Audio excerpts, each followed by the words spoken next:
जय भीम।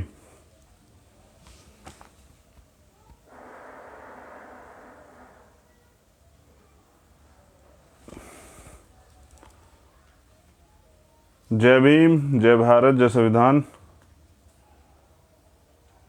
आज एक महत्वपूर्ण अपील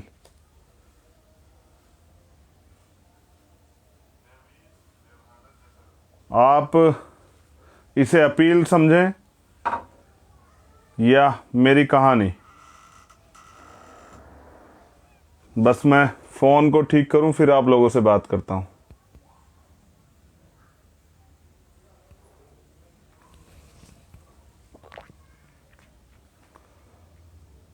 बाईस अप्रैल है आज,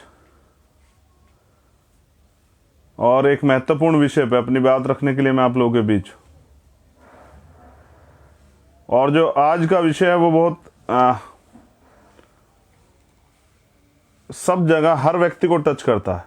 वो किसी जाति का हो, किसी धर्म का हो, किसी मजहब का हो, वो युवा हो, वो महिला हो, वो नौजवान छोटा बच्चा हो या फिर वो बुजुर्ग। तो मुझे लगा कि मुझे अपनी बात आप लोगों से रखनी चाहिए। मैं इतने सारे लोगों को रिप्रेजेंट करता हूं, तो उनसे मुझे अपनी बात रखनी चाहिए, और इसलिए मैं आज आपके बीच में हूं अपनी बात रखने के लिए। तो जो बहुजन समाज में जन्मे, जिनकी वजह से हमें पढ़ने का अधिकार मिला, हमें सीखने का अधिकार मिला, हमें लड़ने का अधिकार मिला, हम लोग संघर्ष कर पा रहे हैं, और हमारा जीवन जानवरों के जीवन से इंसानों जैसा हुआ है, मैं उन सभी को नमन करता हूं। और आज मैं नमन करता हूं महापुरुषों को नमन के बाद अपने पिताजी को, क्योंकि आज का जो लाइव है वो एक लाइव नहीं है, वो एक वार्ता है अपनी दिल की जो तकलीफ है आप लोगों को बयां करने के लिए। और वो मेरी तकलीफ नहीं, वो हर गरीब व्यक्ति की तकलीफ है, और वो हर उस व्यक्ति की तकलीफ है। जब आप उसे सुनेंगे तो आपको पता लगेगा कि जिस व्यक्ति ने कुछ खोया, मेरे जीवन में ये बदलाव कैसे आया। चंद्रशेखर एक वकील जो है वो एक सिपाही कैसे बना, भीम आर्मी के लिए प्रेरणा कहाँ से आई, और ये संघर्ष कहाँ से शुरू हुआ, उसके पीछे एक कहानी है। मैं कुछ लोगों से बयां कर चुका हूं, लेकिन आज मैं उस पर बात रखना चाहूँ क्योंकि हालात बिल्कुल ऐसे ही हैं। करुणा के सागर तथागत गौतम बुद्ध, संत श्रोमणी सतगुरु रविदास जी महाराज, भगवान वाल्मीकि महाराज, गुरु नानक देव, संत कबीर। और आज मैं सीधी बात पे आता हूँ। बाबा साहब अम्बेडकर को नमन करता हूँ, माननीय काशीराम साहब को नमन करता हूँ, भीम आर्मी और आज़ाद समाज पार्टी के एक कार्यकर्ता को नमन करता हूँ, उनको आभार प्रकट करता हूँ, उनका धन्यवाद करता हूँ, क्योंकि हमारे महापुरुष थे तो हम हैं। और मुझको पहचान देने वाले लाखों करोड़ों भीम आर्मी के कार्यकर्ता पदाधिकारियों का धन्यवाद करता हूँ। मैं जो कहानी बयां कर रहा हूँ वो मेरे पिताजी की कहानी है। जब 2012 में उनको कैंसर हुआ और मैं उनको लेकर गया दिल्ली एम्स में,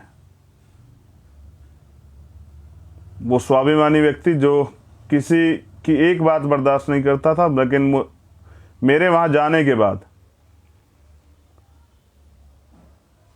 पहली बात तो सरकारी हॉस्पिटल, जहां उम्मीद है कि हम गरीब लोग भी इलाज करा सकते हैं,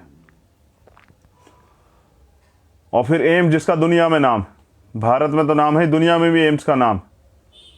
लेकिन जब मैं वहां गया तो यकीन मानिए कि इस महामारी जैसे हालात तो नहीं थे, लेकिन तब भी वहां पर बेड नहीं था।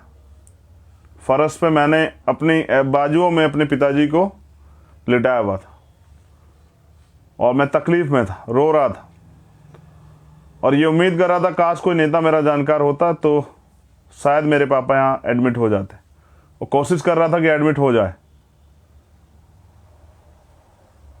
लेकिन बड़े प्रयास के बाद भी वो एडमिट नहीं हो पाए। वो पल मेरे लिए दुखद था।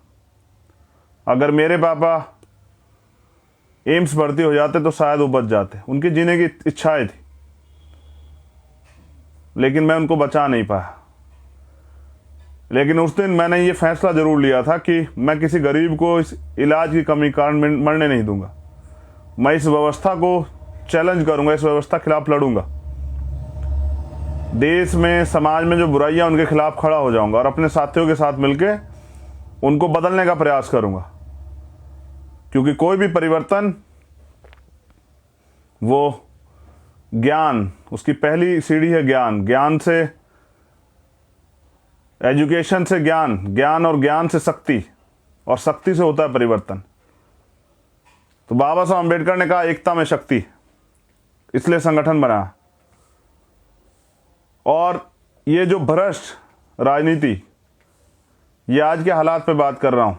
मैंने अपने पिताजी तो खो दिए, लेकिन मैंने चाहा है कि और गरीबों के साथ ऐसा ना हो, इसलिए हम लोग लड़ रहे हैं। और ये बात आज के माहौल में आप खुद चेक करें। जिन हॉस्पिटलों के बाहर से जो वीडियो आ रही हैं, शमशान में क्या हालात हैं, कब्रिस्तान में क्या हालात हैं, आपके घरों पे क्या हालात हैं, आपके गांव में, आपके जिलों के अस्पतालों में क्या हालात हैं, मैं उस पर भी चर्चा करूंगा। लेकिन मैंने जो कहानी आपसे बयां की, ये मेरी लाइफ का जो चेंजिंग मोमेंट था। क्योंकि मैंने अपने पिताजी से वादा किया कि मैं किसी भी कीमत पे, यहाँ कॉन्स्टिट्यूशन में सारे अधिकार होने के बाद भी जिस तरह का भेदभाव गरीबों और अमीरों के साथ है, और फिर जाति की तमाम तरह की समस्याएं, मैं इसको चैलेंज करूंगा, मैं इसको लड़ूंगा। और फिर माननीय अध्यक्ष जी और हमारे तमाम साथियों का धन्यवाद करता हूं, जिन्होंने मुझे ताकत दी, मुझे हिम्मत दी और मुझे चुना, मेरे ऊपर भरोसा दिखाया। तो मैं, यकीन मानिए, मैं जब मेरा भरोसा टूटा कि ये लोग नहीं कर पाएंगे, और लाखों लोगों ने जब मुझसे कहा कि आप कर सकते हैं, क्योंकि मान्यवर काशीराम साहब ने कहा कि मुर्दा लोग मिशन नहीं चलाते और जिंदा लोग रुकने नहीं देते। और उन्होंने ये भी कहा, तमन्ना अगर सच्ची हो तो रास्ते हजार होते हैं, और तमन्ना अगर झूठी तो बहाने हजार होते हैं। हमारी तमन्ना सच्ची, ये गुलामी की बेड़िया, ये गैर बराबरी की बेड़िया, ये असमानता की बेड़िया कटनी चाहिए। तो इसलिए मैंने कहा कि आज का जो मेरा लाइव है वो सिर्फ किसी एक जाति, किसी एक वर्ग, किसी एक समाज के लिए नहीं, देश के लिए।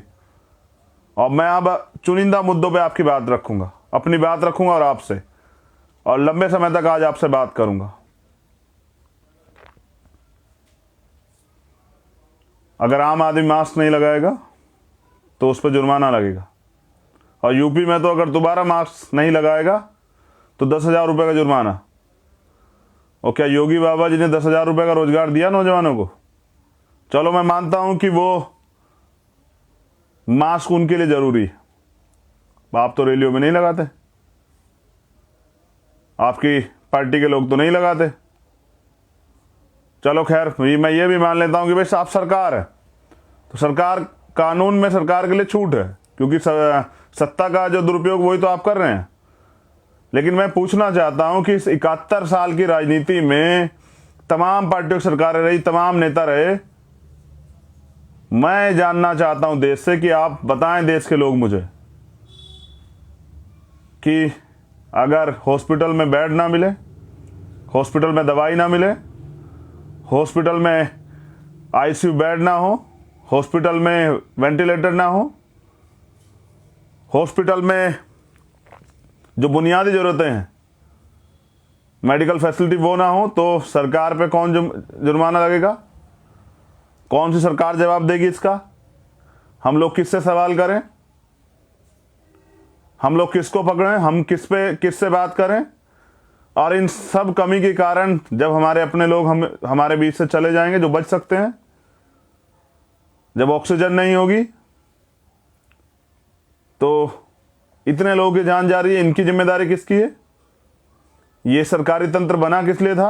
ये लोकतंत्र तो बना इसलिए था, ये एडमिनिस्ट्रेशन, ये बुनियादी जितना भी सिस्टम बना इसलिए तो बना कि अंतिम व्यक्ति को भी सुविधाएं दी जा सके, अंतिम व्यक्ति को भी जो है वो सुविधाएं, वो अधिकार मिले जो सभी लोगों को है। तो हम लोग किससे सवाल करें? आम आदमी किसके पास जाए? आम आदमी किसका गिरबान पकड़े, किससे सवाल करे, किसको किसके आगे अपना दुखड़ा रोए, किसके आगे आंसू बहाए, को किसकी गाड़ी के आगे लेटे, सीएम की गाड़ी के आगे, पीएम की गाड़ी के आगे। कहाँ जाए आदमी जब वो अपनों को खोता है ऐसे समय में? कौन जवाब देगा? मुख्यमंत्री जवाब देंगे, प्राइम मिनिस्टर जवाब देंगे। जब आप सवाल करेंगे, आप मुद्दों पे सवाल करेंगे, इधर आप सवाल करेंगे तो वो आपको नक्सली कह देंगे, खालिस्तानी कह देंगे, आतंकवादी कह देंगे, देशद्रोही कह देंगे। आप सवाल करोगे मुद्दों पे तो वो ले आएंगे धर्म, वो ले आएंगे छदम राष्ट्रवाद, वो ले आएंगे हिंदू मुसलमान, वो ले आएंगे, अगर इससे भी काम नहीं चल रहा तो वो ले आएंगे भारत पाकिस्तान, वो ले आएंगे शमशान कब्रिस्तान। ये सब बातें लाके और मुद्दों को पीछे हटा देंगे। ये देश की जो है ये आम समस्या है। ये जो मैंने कहा आपसे, जब भी आप सरकार सवाल करोगे तो सरकार, मीडिया के लोग इस पर चर्चा कर देंगे। अभी तो आप आने वाले कल में देखना कि जैसे चुनाव खत्म होंगे तो हो सकता है कि मीडिया गायब ही कर दे इस मुद्दे को, मीडिया दिखाए ना, क्योंकि आपको तो वही पता लगता है ना जो मीडिया दिखाती है देश के लोगों को। सोशल मीडिया वाले तो नहीं जा सकते हैं कि क्या क्या अस्पताल के अंदर हो रहा है। अब तो हालात भयावह हो गए हैं, डरावने हो गए हैं। चोर बाजारी तो देखिए कि लाशों से भी पैसे वसूले जा रहे हैं। आप खुद देख रहे हैं कि क्रिमिनेशन के नाम पे, अंतिम संस्कार के नाम पे किस तरह लूट मची हुई है। ये वही लोग हैं जो आपको भगवान से मिलाते हैं, जो आपकी बात भगवान से करते हैं, और इनको अपना घर चलाने के लिए आपकी लाशों से भी पैसे चाहिए। सवाल ये नहीं है राजनीति किस लिए, इसका उद्देश्य क्या है। राजनीति इसलिए है कि प्रदेश में या देश में रहने वाले अंतिम व्यक्ति को भी वो सुविधाएं मिले जिसका वो हकदार है, भारत का नागरिक होने के कारण।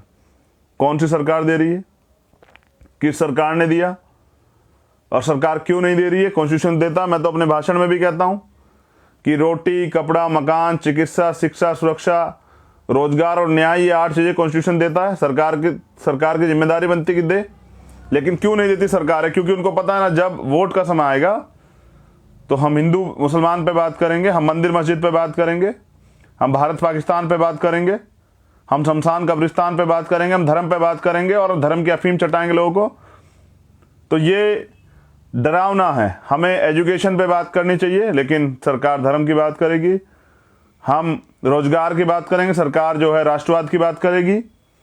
हम बेहतर इलाज की बात करेंगे, हॉस्पिटल की बात करेंगे, अस्पताल बनाने के, अस्पताल में सुविधा की बात करेंगे तो वो मंदिर मस्जिद पे बात करेगी। हम बात करेंगे महिलाओं की सुरक्षा पे तो वो बात करेगी भारत पाकिस्तान पे। ये मीडिया का चरित्र है जिसको कहते हैं लोकतंत्र का चौथा स्तंभ है। हम बात करेंगे सुविधाओं पे जो अंतिम व्यक्ति को मिलनी चाहिए तो सरकार बात करेगी, सरकार कहेगी कि आप देशद्रोही हो, आप आतंकवादी हो, आप खालिस्तानी हो, आप नक्सली हो, झूठे मुकदमे लगाएगी, जेल डाल देगी। चुनाव, मोदी जी, अमित शाह जी चुनाव प्रचार नहीं रोकेंगे, वो चुनाव पे भी बैन नहीं लगाएंगे, चुनाव रोकने की बात नहीं करेंगे। चलिए चुनाव प्रचार मत रोकिए, चुनाव पे बैन मत लगाइए, लेकिन पूर्व सुबह के शाम समय जो है चुनाव में सभा करेंगे लाखों लोगों की, रोड शो करेंगे। इनकी तो भाजपा के लोगों की तो इंसानियत पे चली गई। अमित शाह आज भी रोड शो कर रहे हैं और शाम को आगे प्राइम मिनिस्टर कहेंगे कि 2 गज दूरी, मास्क है जरूरी। और आपकी रैलियों में जब आप लाखों लोगों के साथ रैलियां कर रहे हैं, रोड शो कर रहे हैं, तब यहां ये बुनियादी जो मुद्दा है, ये भाजपा के लोग जो हैं, आरएसएस के लोग हैं, सत्ता के भूखे लोग, जिनको लाशों पे मिले, जिनको झूठ बोल के मिले, जिनको लोगों को गुमराह करके मिले, जमूले बोलकर मिले, इनको सिर्फ सत्ता चाहिए और इसलिए इनको चुनाव चाहिए। जब WHO ने गाइडलाइन जारी कर दी थी कि ये जो सेकंड इसकी वेब आएगी, ये जो दूसरी बार इसका प्रकोप होगा, दूसरी बार जो ये फैलेगा तो ये बहुत विनाशकारी होगा। तो पिछले 1 साल में सरकार ने किया क्या? पीएम केयर फंड का पैसा कहां गया? कितने ऑक्सीजन के प्लांट लगे? कितने नए हॉस्पिटल बने? कितने वेंटिलेटर तैयार हुए? कितने आईसीयू के बेड बने, कितने जो अन्य इक्विपमेंट है वो तैयार हुए, ग्लव्स, सैनिटाइजर्स और मास्क, सब चीज़ें। और गजब की बात तो देखिए कि भारत में वैक्सीन की शॉर्टेज है। यहाँ तो सरकार ने कह दिया कि पहले जो 157 रुपये में सरकार को मिल रहे थे वो 600 रुपये में, 500 रुपये में जाएगी। तो ये मोदी जी तो अभी पिछले साल से दुगनी बांग्लादेश को और पता नहीं किस किस देश को, पाकिस्तान को भी इनको भेज रहे थे ऑक्सीजन। और आज हमारे हालात, देश में हालात देखिए, आज जरूरत है खरीदनी पड़ रही है, मंगानी पड़ रही है। तैयारी क्या है सरकार की? सरकार वाहवाही लूटने के चक्कर में, सरकार जो है सत्ता में आने के चक्कर में, सरकार बनाने के चक्कर में, और ये सब चीज़ें कर रही है। इसका नुकसान किसे झेलना पड़ रहा है? आम आदमी को। और वह आम आदमी किससे सवाल करे, किस सरकार से पूछे? बड़ी बड़ी 3000 करोड़ रुपए की पटेल साहब की मूर्ति लगाने से गरीबों की जान बच जाएगी क्या? स्टेडियम बनाने से गरीबों की जान बच जाएगी क्या? 4000 करोड़ रुपए कुंभ में लगाने से गरीबों की जान बच जाएगी क्या? और जो आज हालात हैं, ऑक्सीजन का सिलेंडर अस्पताल वाले कहते हैं कि गरीब आदमी लेके आए अपना, तब पेशेंट भर्ती होगा। तो कितना रोजगार दिया सर आपने? कितने लोगों को जो है आर्थिक इकोनॉमिक कंडीशन क्या है, देश की जीडीपी कहाँ है, क्या बताना पड़ेगा आपको? माइनस में चल रहे हैं आप लोग।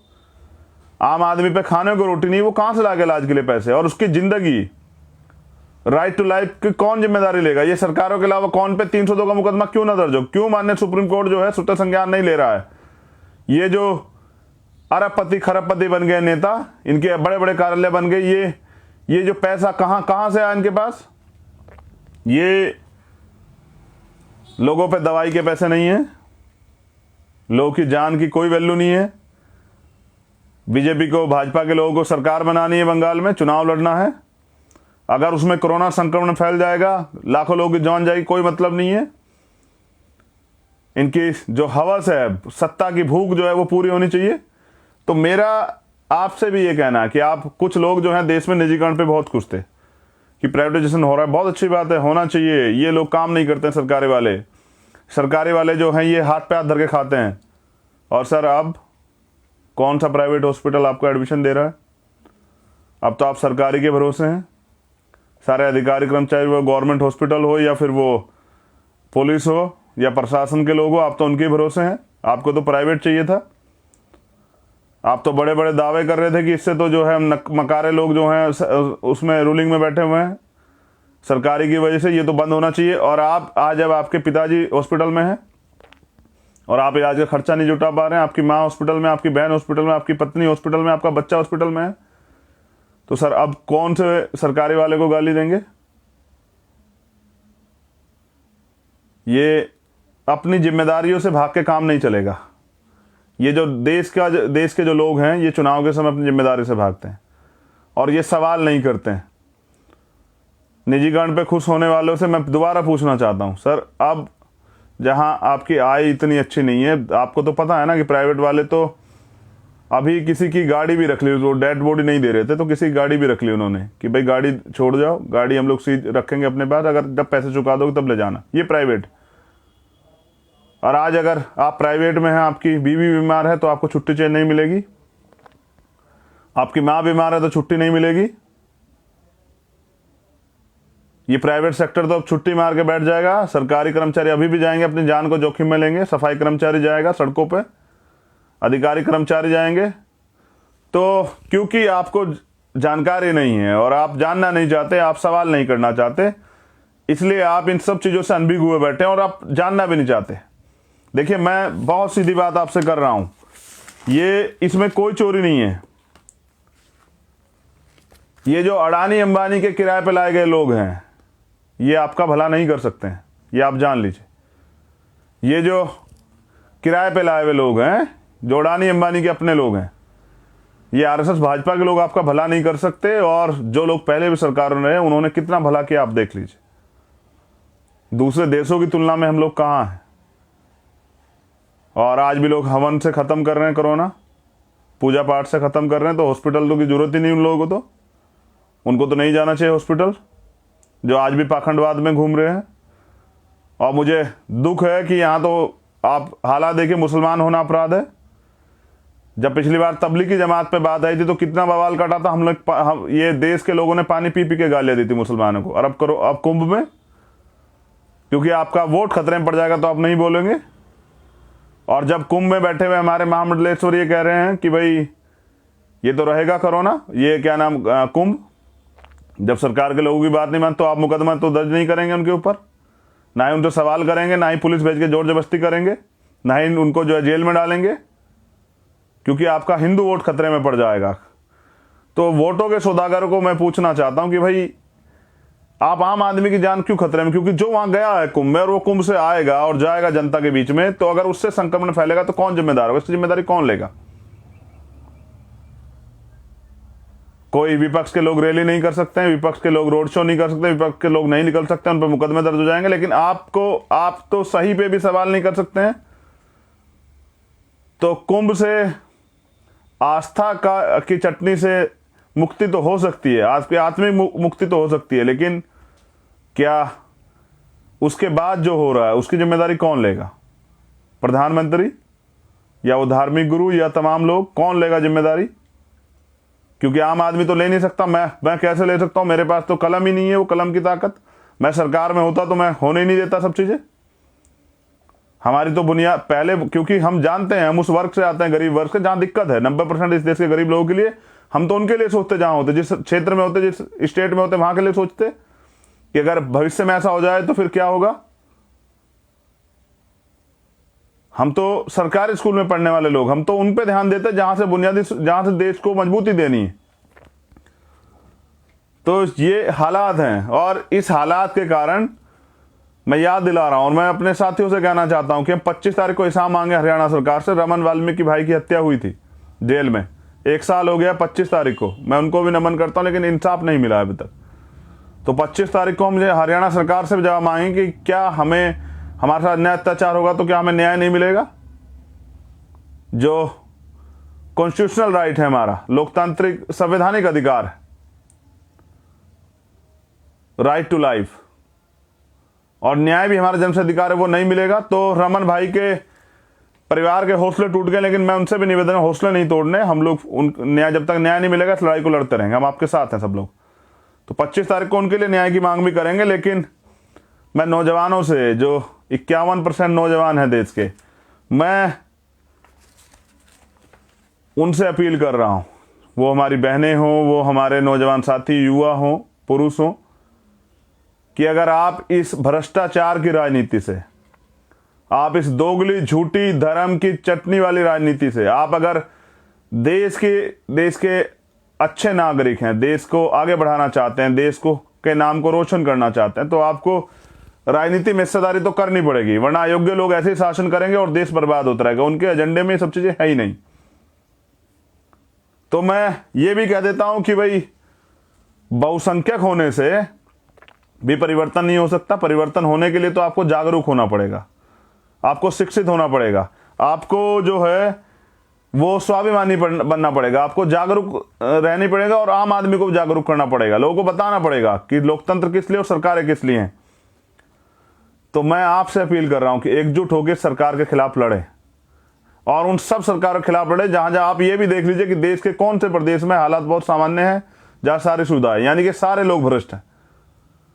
तो उन सब के खिलाफ आपको लड़ना होगा। और मैं युवाओं से, देश के युवाओं से आह्वान करता हूं कि एकजुट होके, क्योंकि बाबा साहब अम्बेडकर ने भी कहा था कि जब मेरे हित में और देश हित में टकराव होगा, मैं दोबारा से इस लाइन को दोहराता हूं, ये लाइन अंत की लाइन, कि जब मेरे समाज के हित में और देश हित में टकराव होगा तो मैं अपने समाज के लिए खड़ा रहूंगा, और जिस दिन देश हित में और मेरे हित में टकराव होगा तो मैं देश के लिए खड़ा रहूंगा। तो आज मैं इस देश के करोड़ों नौजवानों से कहना चाहता हूं कि एकजुट होके इन झूठी, दोगली और ये जो सरकार है, जो जिनके एजेंडे में ये नहीं है, उनके खिलाफ लड़ने का काम कीजिए, एकजुट रहिए।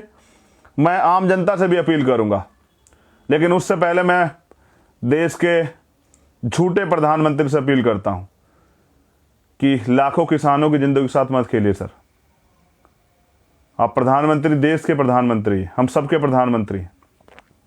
मैं समझता हूं कि आपको सत्ता की भूख है, लेकिन हमारे किसान मोर्चों पर डटे हुए हैं, और वहाँ अगर कोरोना संक्रमण फैलेगा तो बहुत सारे लोगों की जान जो है जोखिम में चली जाएगी। अपना अहंकार त्यागिए, अपनी हठधर्मिता त्यागिए और किसानों की मांग मान के उनको सहसम्मान सुरक्षित उनको वापस भेजने में मदद कराएं। कोरोना को हथियार बना के उनके साथ जुल्म जाति करने का प्रयास मत कीजिए। अगर आप ऐसा करेंगे तो मैं वचन देता हूं, मैं संकल्प लेता हूं कि अगर आपने ऐसा किया तो मैं लाखों दलितों को लेके मोर्चों की तरफ निकलूंगा, अगर आपने ऐसा कदम उठाने का प्रयास किया, चाहे इसमें मेरी जान क्यों ना चली जाए। लेकिन मैं अन्याय अत्याचार के खिलाफ जो मेरी पहचान है मैं लड़ूंगा और मैं आपको इजाज़त नहीं दूंगा कि आप हमारे किसानों के साथ मजाक करें, आप उनको हटाने का काम करें, उनके साथ जुल्म जाति करें, उनके अगर आप गोलियों से भी खेलना चाहेंगे उनके साथ तो सीना हमारे सबसे पहले रहेंगे। मैं वचन देता हूं कि अगर आपने ऐसा करने का प्रयास किया तो मैं निकलूंगा, अपने सब लोगों से अपील करके और पैदल निकलूंगा उन मोर्चों की तरफ, और इस लड़ाई को फिर हम लोग लड़ेंगे। अगर आपने हमारे किसान परिवारों के साथ जुल्म जाति की तो ये सरकार इसे मेरी चेतावनी भी समझे। इस मामले में कोई समझौता नहीं होगा। पहले हम कई आंदोलन खो चुके हैं, लेकिन देश को बचाने के इस आंदोलन को नहीं खोने देंगे। तो अगर सरकार गोली से खेलना चाहेगी, बंदूकों से, तो सीने हमारे मजबूत है, हम आपकी गोलियों का दम देखने के लिए भी आएंगे, लेकिन इस बार नहीं। और मेरी अपील है आम आदमियों के साथ, भीम आर्मी और आज़ाद समाज पार्टी कार्यकर्ता तो बहुजन समाज के लोगों से, हर उस व्यक्ति से जो सक्षम है कि गरीब लोग परेशान हैं, वो अपने लोगों को बचाना चाहते हैं, सरकार ने सुविधाएं नहीं दी है, उनकी मदद कीजिए। आप लोग निकलिए और अपनी जान की सुरक्षा करते हुए जो जरूरी चीज़ें हैं जैसे मास्क, सैनिटाइजर और ग्लव्स वगैरह पहन के उनकी आर्थिक या जो भी मदद आप कर सकते हैं आप कीजिए और अपने देश के लोगों को सुरक्षित कीजिए, क्योंकि जब ये देश के लोग ही नहीं रहेंगे तो आप लोग लड़ेंगे किसके लिए। तो वो लोग धोखा कर रहे हैं, आप लोग मत कीजिए। मेरी आपसे अपील है भीम आर्मी और आज़ाद समाज पार्टी कार्यकर्ताओं से कि जहां भी कोई परेशान हो और वो आपसे मदद मांगे, मैं तो कर रहा हूं, क्योंकि मैं अभी सरकार में नहीं हूं, तो मैं लोगों से मदद ले लेके कर रहा हूं, लोगों से अपील करता हूं, लोगों को फ़ोन करता हूं, कॉल करता हूं कि मदद कीजिए। लेकिन मैं आपसे ये कहता हूं कि आप जिस भी ज़रूरतमंद की मदद कर रहे हैं तो अपने आप को सौभाग्यशाली मानिए, और ये झूठ, पाखंडवाद और तमाम तरह की चीज़ों से निकल के विज्ञान के क्षेत्र में जाइए। आज जो अगर कोई चीज़ आपको बचा सकती है तो वो दवाई बेहतर इलाज है। तो मेरा आज का जो लाइव था इसके लिए मैं आपका धन्यवाद करता हूं कि आप हज़ारों की संख्या में इसको सुन रहे हैं, लेकिन इस पर अमल भी करना है। सत्ता, राजनीतिक व्यवस्था इसीलिए कि परिवर्तन किया जाता। 71 साल में आज भी जो है, अगर देश में 84 करोड़ लोग सस्ते राशन पर निर्भर है तो बदला क्या है देश में? यानी कि लोगों ने बदलना ही चाहा। लोग चाहते हैं गरीब लोग उनके मोहताज बने रहे, उनके अधीन बने रहे। मैं इस व्यवस्था को बदलने में आपकी मदद चाहता हूं। अपने देश को का जो नाम है दुनिया में, सोने की चिड़िया, उसको दोबारा से बुलंद करने के लिए इस झूठी धर्म की, छल की, मंदिर मस्जिद की, पाखंडवाद की राजनीति से बाहर निकाल देश के लिए कुछ करने के लिए, देश के वंचित वर्ग के तबके को अधिकार के लिए और देश के गौरव को जिंदा रखने के लिए। उस गौरव को जब जय भीम जय भारत कहते हैं तो गर्व से हमारा सीना जो है चौड़ा होता है। जब टीम इंडिया जीतती है तो हम लोग गर्व करते हैं। जब भारत से कोई गोल्ड मेडल लेके आता है, चाहे ओलंपिक में हो या एशियाड में हो, कहीं भी, तो हम लोग फूले नहीं समाते।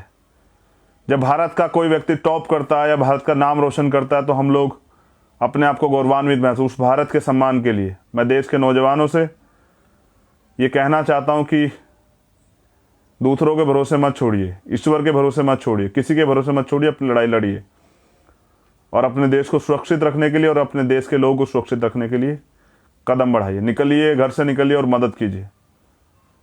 हाँ, यहाँ आपको मुसीबतों के सामने भी करने पड़ेंगे, लेकिन इससे नहीं घबराना, ये तो सहने पड़े हमारे गुरुओं महापुरुषों को। जब भी हमने परिवर्तन की लड़ाई लड़ी है तो बहुत कुछ कुर्बान करना पड़ा है। तो खूब मदद करें। ये मदद जो है लोगों के प्रति आपके भरोसे को और मजबूत करेगी। जय भीम, जय भारत, जय संविधान, जय विज्ञान, जय लोकतंत्र। और अपनों की खोने की कीमत वही जानता जिसने कोई अपना खोया। मैं तो इस समाज को परिवार मानता हूँ, इस पूरे देश को परिवार मानता हूँ, बहुजन समाज को परिवार मानता हूँ। मैं तो करोड़ों माताओं बहनों के दुख को, उनके आंसुओं को पूछना चाहता हूँ। मैं तो अपने बुजुर्गों की पगड़ी का सम्मान रखना चाहता हूँ। मैं तो नौजवानों के लिए हक अधिकार चाहता हूँ, उनके लिए रोजगार चाहता हूँ, उनके लिए अच्छे एजुकेशन चाहता हूँ, उनके लिए न्याय चाहता हूँ। मैं तो देश में समता, समानता, बंधुत्व, भाईचारे पर आधारित समता मूलक समाज की स्थापना के लिए बाबा साहब अम्बेडकर और मान्यवर काशीराम साहब के सपने को पूरा करना चाहता हूँ। और इस लड़ाई में मैं आपका साथ भी चाहता हूँ। बहुत बहुत आभार। आप सभी का मंगल हो। करुणा के सागर तथागत बुद्ध की अनुकंपा हम सब लोगों पे हो। हमारे गुरुओं महापुरुषों की अनुकंपा हम सब लोगों पे हो। सतगुरु रविदास जी महाराज, भगवान वाल्मीकि महाराज, गुरु नानक देव, संत कबीर की अनुकंपा हम पे हो। और वो अनुकंपा इसलिए हो कि हमें सद्बुद्धि मिले देश के लोगों को, और हम लोग इस नकम्मी और भ्रष्टाचारी सरकारों को हटा के अच्छे लोगों को काम करने का मौका दे, जिससे कि भारत का भविष्य जो है वो अच्छा। बहुत बहुत धन्यवाद, आभार। जय भीम, जय भारत, विजय भारत और यशस्वी भारत।